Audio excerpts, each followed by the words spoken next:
The Patriots have been waiting a long time for this one, to see those Colts again. TGIF, everybody. Thanks for starting your weekend with us alongside Skip Bayless. I'm Molly Karam here in studio. Stephen A. joining us from Miami. Gentlemen, good morning. Good morning. How y'all doing? How's our man Dwayne Wade doing down there in Miami? That's what I want to know. Well, I'll give you that answer this afternoon. I don't know that as of yet. Oh, you're going to see him today? Oh, I thought it was yesterday. Okay, I got it. But you are going to interview him? I'll see him today. Good.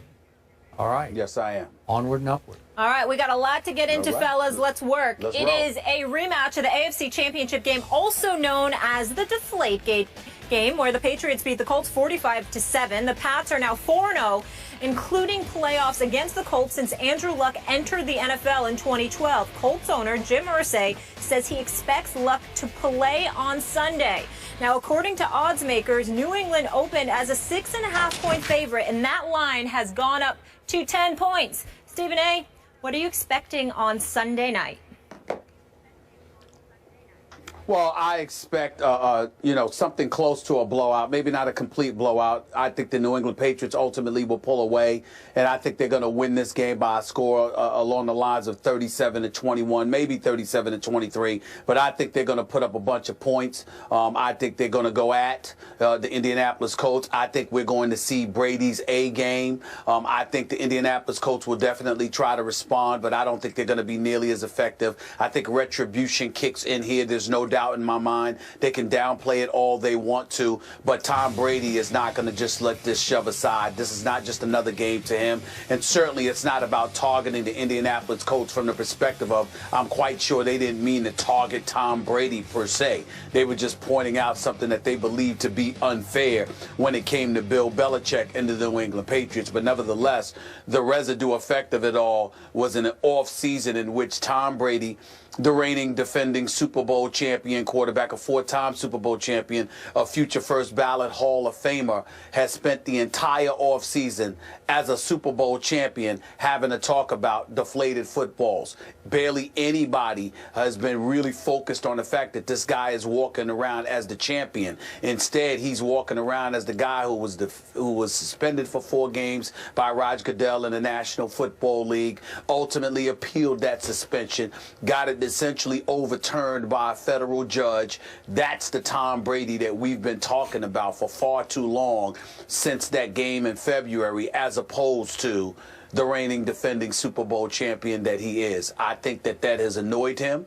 I think that he's been waiting for this game, and I think that everybody else in the nation has been waiting for this game as well. I expect New England to rally around him and to pretty much have their way. If the Indianapolis Colts are able to engage in some kind of ball control where somebody like Frank Gore, who had absolutely nothing to do with any of this, goes out there and plays lights out and assists in moving the chains, then that will help Indianapolis, because they're going to keep the ball out of Tom Brady's hands to some degree.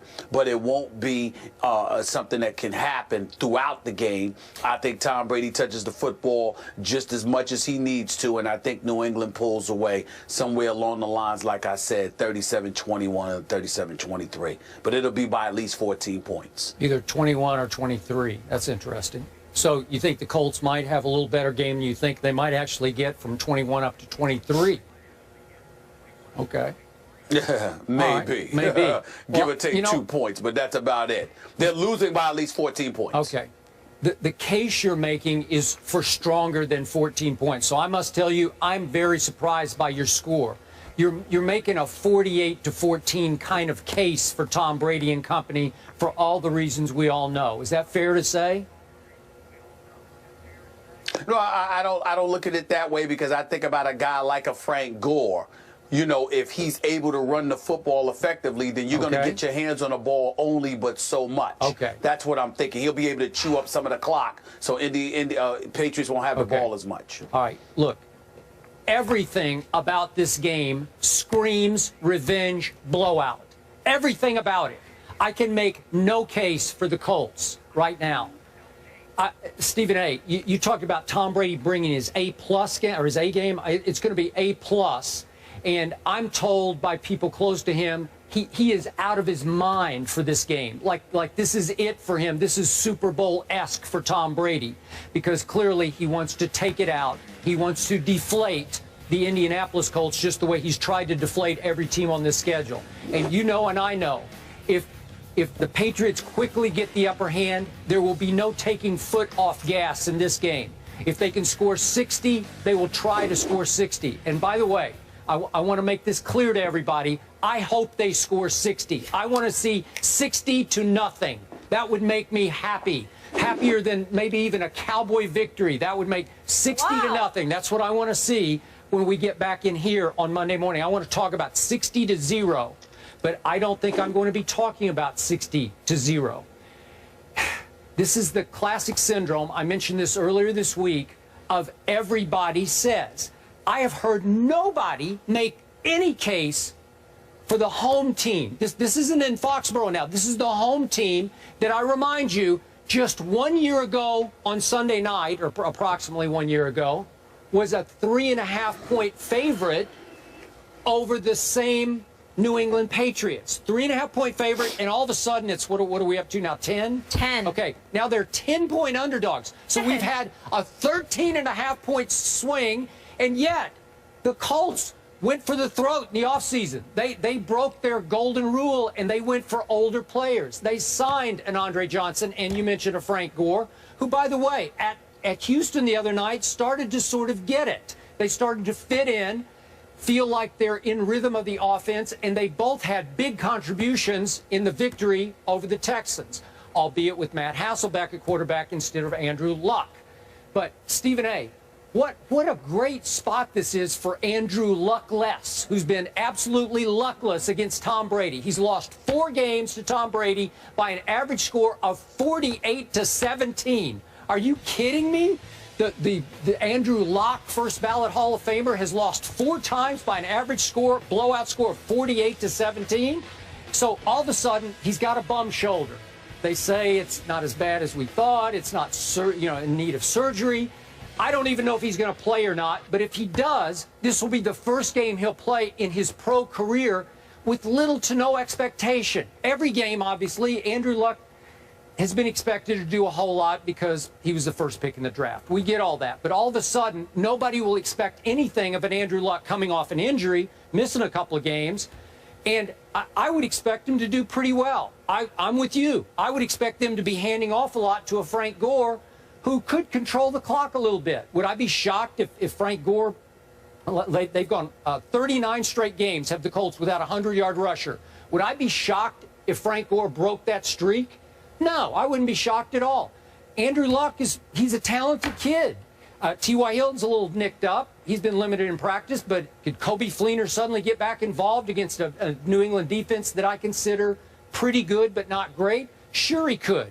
And the Indianapolis Colts, after a while, they're human. They got pride. They've been humiliated. They've been stepped on. They've been obliterated by this team 4 straight times, and it's not just Tom Brady. Do you realize that the New England Patriots in the last 3 games against Indy have rushed for an average of 219 yards a game? Are you kidding me? So there's humiliation. There's pride at stake here because LeGarrette Blount, I'm going back 3 games, had 166 and 4 touchdowns. Then I'm going back to the game in Indy last year. Remember, Jonas Gray came out of nowhere, and he's gone back to nowhere. He had 201 yards rushing. Yeah, 201 and 4 touchdowns. And then LeGarrette Blount in the AFC title game had 148 yards. This is embarrassing. This is humiliating. And I'm just thinking that on pure pride alone, this is a pro football team. It will rise up and play well and hang in this game.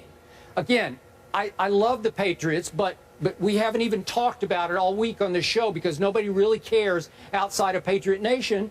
Tom Brady lost his left tackle at Dallas. Nate Solder. Nate Solder is gone, tore his biceps tendon. And that's trust me, I've had it, and it's a long rehab injury. And God bless him, but all of a sudden, there's no way he's coming back for the rest of this year.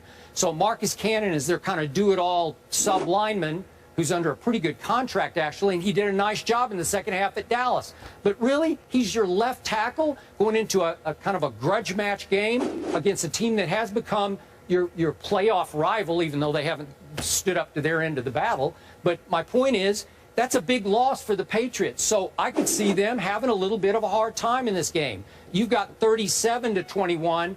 I'm going to go 10 points fewer. I'm going to go down to 27-21 Patriots. Not picking the Colts. I'm just saying, if I'm a bet man, used to be, not anymore, I would take 10 points, because the golden rule in any NFL game when you're betting is, you give me double digits, especially for a home team, I'm going to take that. I don't care what 2000 style mission Tom Brady's on. It's just too many points to give a visiting team in a National Football League game between two, I'm not saying the Colts are bad. They're pretty good. They've won 3 in a row. So I'm sorry, I don't see 10-point spread. Your thoughts? Well, I just see it. I see it because we've mentioned the past, like you said, how the Patriots have dominated them. Well, what's the biggest reason why? You're looking at the players. I'm looking at the execution. I'm looking at the difference between Bill Belichick and Chuck Pagano. We both like Chuck Pagano. We're incredibly fond of him. Yep. But let's face reality. He's got a lot to prove. Listen, the last 3 years, they went from a wild card game to a divisional playoff game to an AFC championship game. And yet, when they started out 0-2, he was on a hot seat. Yep. Now, what kind of sense does that make? Yep. You know why it makes sense, Skip Bayless? Because there are a lot of people who believe the Colts win in spite of him, not because of him. We don't know that to be true, and I'm certainly not here to try to cast any aspersions. I'm just going on what the aficionados say watching the Indianapolis Colts. So when I take that into consideration, although the New England Patriots lost their left tackle, and they're the visiting team, I'm still thinking that it's Coach Bill Belichick against Chuck Pagano. I'm still thinking that it's a highly motivated Tom Brady. I'm still thinking about his teammates who surround him. This is a guy that sat up there and ran for a touchdown in training camp, and people were cheering him on, for crying out loud, including his own teammates, because of how hyped everybody was. Well, if you were hyped for those minimal moments, those insignificant moments as far as I'm concerned, how in God's name are you going to feel come Sunday night when you got to go up against a team deemed responsible for instigating this whole Deflategate mess, which has now spanned 10 months and counting? That's the way that I look at it. And I think that in a game of this magnitude, nationally televised, no doubt, against these guys on their home turf, I think it's going to be reminiscent of what New England did against Buffalo those first 3 quarters in Buffalo before they made a comeback. Except in the case of the Indianapolis Colts, there will be no comeback. I think the Patriots are going to win running away with this game. Okay, I hear what you're saying, but I'm going to stand by the everybody says syndrome. When everybody says what you're saying, everybody is saying that. On every show I've turned on, everybody's written this. It's a done deal. It's a wipeout, revenge wipeout. When everybody says it, the opposite almost always happens. So I think it'll be a close game for 3.5 quarters. And again, this is the truth. I'm hoping Andrew Luck plays, because I think, obviously rooting for the Patriots, I would be a little more fearful of Matt Hasselbeck right now in a game of this magnitude, because I think Matt Hasselbeck ridiculous. No, he would game manage this one. He would scare me, because he would go dinks and dunks, lots of handoffs, lots of ball control. He would probably keep them. Look, Andrew Luckless against the Patriots, 6 touchdowns to 10 interceptions. He just makes a lot of mistakes. Maybe this game, with no pressure, no expectation, maybe he'll play big time.